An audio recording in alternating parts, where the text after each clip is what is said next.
For basically the past 10 years, gaming in the multiplayer space has been dominated by really two types of games. For the next 7 hours on this video, I'm going to dive into the Battle Royale and hero shooter genres and try to answer the question, is it time for a new gaming trend? Now, Battle Royale games have a long, deep history that goes back, I think, a lot further than most people actually realize. And I could spend the next 30 minutes nerding it out over that, but it makes more sense to instead start at the place that most people recognize as the starting point of what we know to be the conventional Battle Royale. This young fella here's name is Greene. If you don't recognize him, he's the guy that made Battle Royales what they are today, maybe the most influential person in modern gaming. The idea of a bunch of people getting dropped into a map where you scavenge for loot to fight opposing players as the map closes in, and your one job is to be the last one standing, yeah, that was this guy. He started off making Battle Royale mods for DayZ back in the day. When Arma 3 came out, Greene decided to take his talents over there and improve upon the foundation he had laid out previously. He called the mod PlayerUnknown's Battle Royale, PlayerUnknown being his in-game name. This Arma 3 mod got clouded up to the point where Daybreak, a subsidiary of Sony, hit up Greene to basically be a consultant for a Battle Royale game mode for their new H1Z1, which is the game that many people recognize as the first official rendition of a Battle Royale game. H1Z1 goes on to lay down a lot of the foundation work for what a Battle Royale game looks like. Players get dropped into a map and you're forced to find ways to survive as long as possible. You've got vehicles, weapons, healing items. You could go grab a weapon and duke it out, or maybe you want to avoid confrontation as much as possible and find ways to get around the map undetected. The choice is completely left up to the player. As time goes on, the playable part of the map will shrink due to a toxic gas circle that will close in and damage the player if they stand in it. If any of this sounds familiar, it's because it should. Almost any Battle Royale that has ever had any type of traction has followed this exact formula. Greene fathered a video game genre that will be responsible for some of the biggest and most successful titles to ever exist in gaming. His work was recognized by a Korean developer named Krafton, who wanted to personally work with Greene to create his very own game. They basically said enough of the mods and game modes. Krafton wanted to give Greene the full reins to come up with a game idea from the ground up, and so was spawned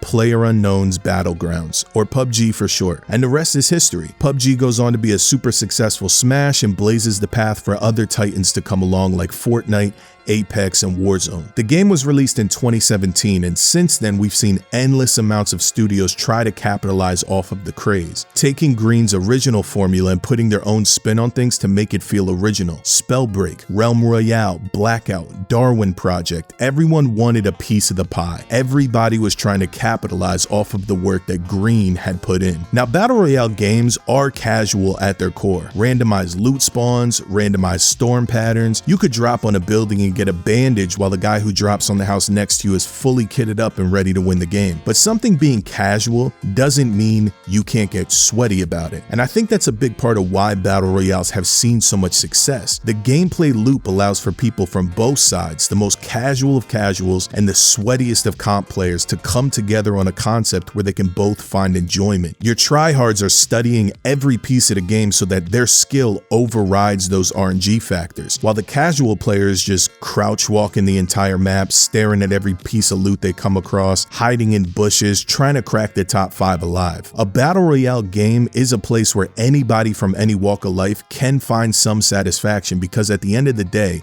anyone, no matter how good or bad, can potentially come out on top. Hero shooters are another genre that has a long and confusing history, but most people look at Team Fortress, and specifically Team Fortress 2, as the real birthing parent of the modern day hero shooter. Objective-based game modes where you select characters that come with unique loadouts and abilities, different class types which are traditionally support, tank, and damage. Once Overwatch popped onto the scene, everybody became familiar with what exactly the layout of a hero shooter is. Games like Battleborn, Paladins, and Lawbreakers followed a similar formula to what Overwatch was doing because of TF2. But the hero shooter over time has changed. What once could be classified as a specific genre now is more so of a blanket statement or description word. For example, Valorant and R6 are both hero shooters. You have characters that come with their own unique abilities, but those games are tac shooters before anything. Apex Legends is a hero shooter as well, but it's a BR first. Hero shooters have strayed away from the push the payload, capture the objective subjective mindset, and it's now more of a descriptor that falls under a wide array of video game genres. It feels like developers more and more are favoring having class-based character selection over global customization to your liking. Rather than having to figure out what weapons and items are meta to make the best loadouts, you're now comparing characters to see which ones will give you the most value. I think if you ask most people what genre has defined the last decade, a lot of them would say the Battle Royale. But over time, I've come to realize that hero shooters have played just as large of a role, if not larger, in the landscape of modern day shooters. You could look at the big four of Fortnite, Apex, Warzone, and PUBG and say, how could anything be more impactful than that? But I think the fact that hero shooters have expanded to not just being a genre, but a subgenre implemented amongst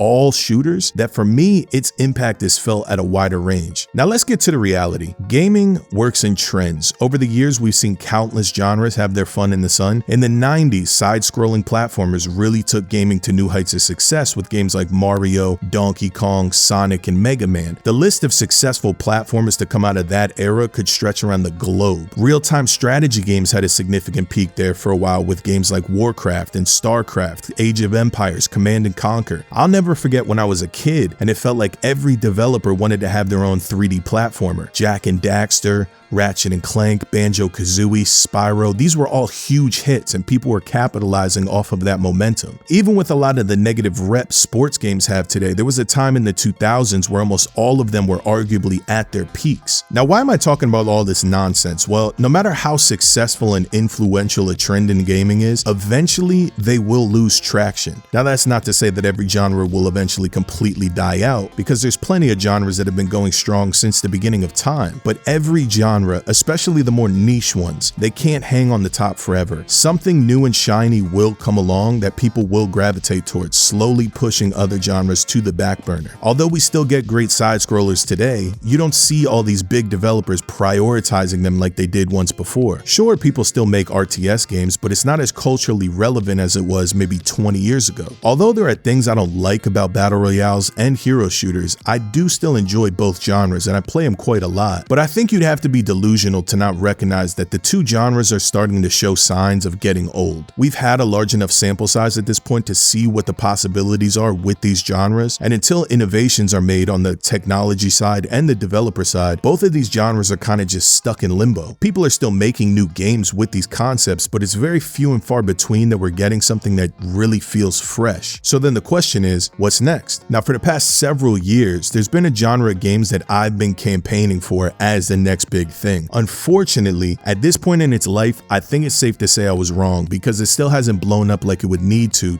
actually be the next big thing. And after really analyzing it, I think I understand why. Extraction shooters are my current favorite game genre out there, and for years I've been waiting for gaming to finally catch on so that we could get some groundbreaking games in this genre. But it just hasn't worked out like that. Extraction shooters, for people that don't know, are a style of game where you're put into a map to complete various objectives, then safely extract out. That's really all it is at its core. Now, different companies have their own unique take on this core concept. Some games are PvP, some do PvE, some do both. A lot of games will have loot systems where you find pieces of equipment in game and then you extract out and you keep that equipment with you. In some games, when you die, that character or the loot are lost forever. I think the biggest in this genre up to this point has got to be Escape from Tarkov, but there's plenty of successful extraction shooters that all feel and play very differently. Tarkov is not like Hunt Showdown. Hunt Showdown is not like Deep Rock Galactic, and Deep Rock is not like GTFO. Because the genre is so broad in its concept, do stuff then extract, it allows for tons of new ideas to be brought to the table. But I don't think it'll ever be what battle royales or hero shooters are. The reason why is because extraction shooters are hardcore, probably the most hardcore. The idea of losing tons of progress because of one simple mistake can not only be stressful but anger-inducing, so most extraction shooters are played very carefully. They're much slower than other genres, and in today's TikTok Gen Z brains, slow means boring. So unless things change, extraction shooters can just never be mass marketed to kids and women in the same way that a BR or a hero shooter can. So you're immediately slicing your potential reach in half or possibly more. Extraction shooters can get bigger than they currently are, and I think they probably will once the right game comes along, but as much as it hurts my heart, I don't think it'll ever be the thing to dethrone the BR. So then what? If you say BRs and hero shooters are near the end, then what comes next? And the answer is I have no idea. Nobody does. Nobody knew BRs would shape the next 10 years of gaming when they were playing DayZ mods back in the day. Not many people were on TF2 in 2007 philosophizing about how these mechanics would alter FPS games going forward. Gaming trends just happen, and a lot of times you don't even recognize it's a trend until it's already been a trend for a little while. The question I have for you guys is the next trend already here? Do we already have the foundation of what is going to be the next big jump in gaming, or has it not even happened yet? Or maybe there is no new trend. Maybe we'll just be dropping Loot Lake for the next 40 years to come, insta-locking DPS characters because no one wants to play healer. Food for thought. Thanks for watching. Like and subscribe, or don't.